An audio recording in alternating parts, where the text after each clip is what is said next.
Un savant a eu à dire « théorie sans pratique est inutile ».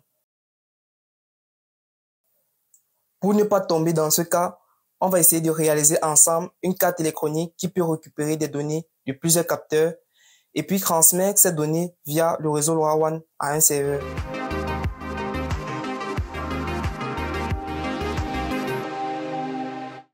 Pour commencer, pour utiliser LoRaWAN dans vos projets, vous devez vous rassurer que votre zone est couverte par ce réseau.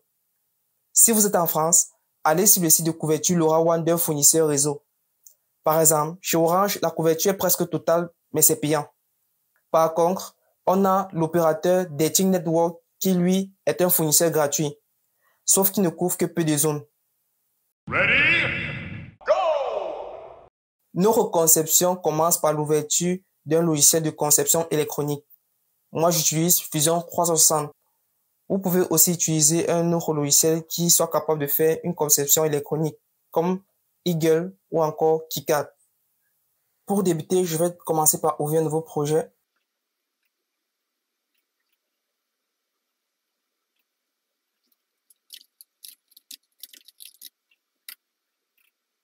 Maintenant, je crée un nouveau fichier, nouvelle conception.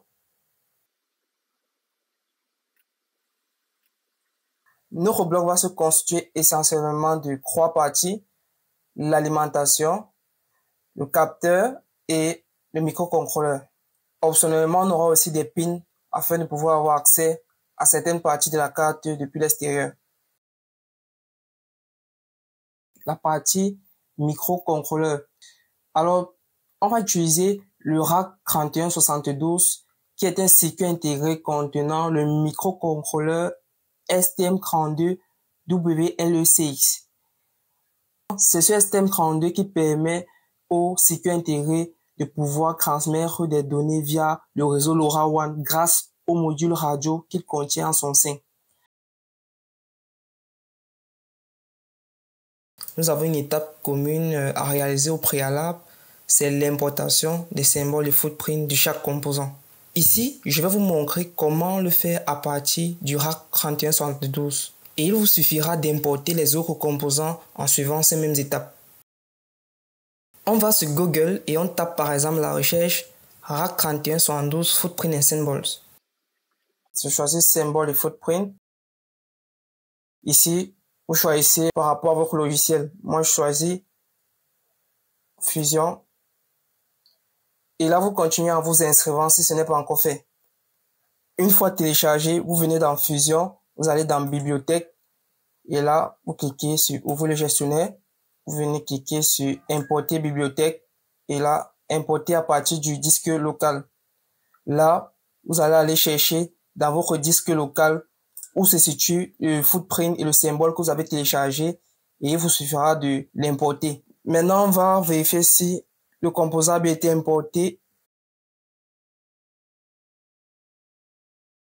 Vous voyez le nom de la bibliothèque que j'ai téléchargée s'affiche bien. Je clique et là, je dépose. Voici bien notre composant qu'on a téléchargé. N'oubliez pas de faire de même pour les autres composants. C'est assez facile. On va utiliser le schéma technique de branchement du RAC 3172 pour connecter les différents composants. Pour la communication LoRaWAN, j'ai choisi d'utiliser un support RP-SMA sur lequel on va brancher une antenne pour communiquer. Je connecte la broche 1 au RF du circuit intégré et la broche 2x4, je vais la connecter plus tard au ground. Notre rack, il s'alimente en 3,3 volts. Je vais connecter cela au VCC comme on peut le voir sur ce schéma. Ici, les condensateurs ont pour rôle de filtrer les perturbations électriques. J'utilise un condensateur de format 0,805 pour le condensateur de 10 microfarad et le format 0,402 pour celui de capacité 100 nanofarad.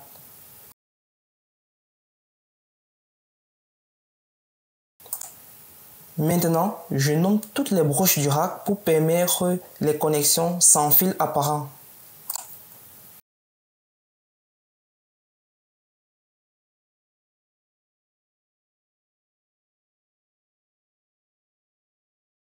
Ok, j'ai terminé les connexions directes sur le rack. Maintenant, je l'encadre et ensuite je le nomme.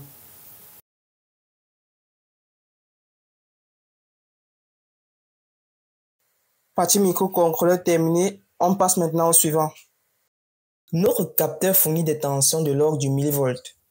On va utiliser un amplificateur de tension pour avoir en sortie une tension qui sera visible pour l'entrée de notre microcontrôleur.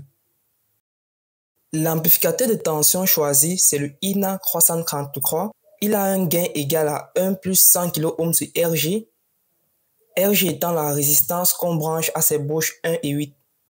À partir du schéma simplifié, je vais relier les différentes entrées du INA au bornier.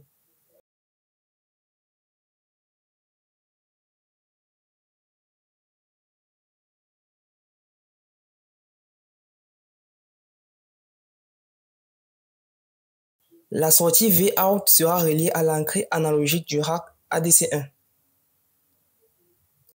De plus, la bouche EPAD va être reliée au ground.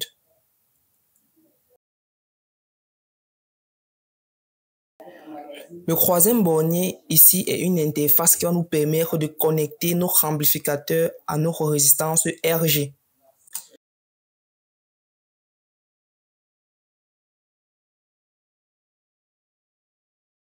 Cela va nous permettre de pouvoir choisir de façon optimale la valeur de la résistance RG à choisir.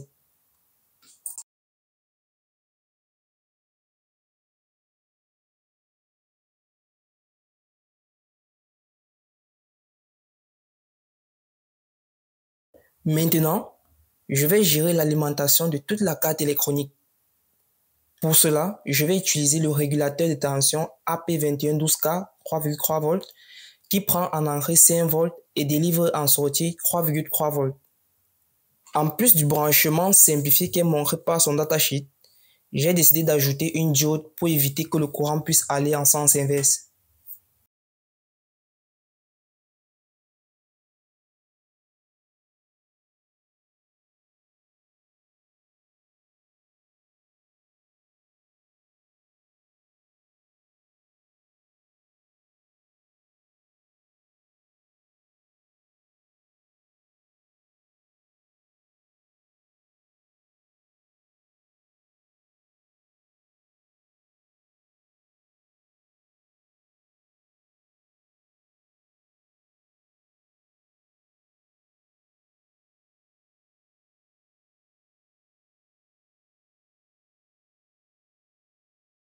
On va rajouter 2 rangées de pins afin d'exposer les broches du microcontrôleur. Cela va nous servir lorsqu'on voudra faire des tests.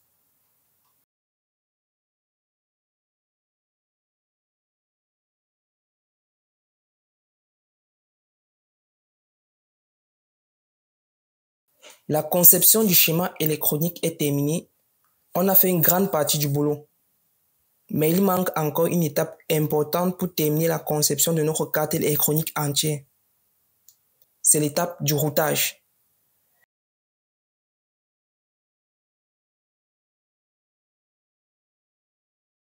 Dans une prochaine vidéo, nous allons faire cela.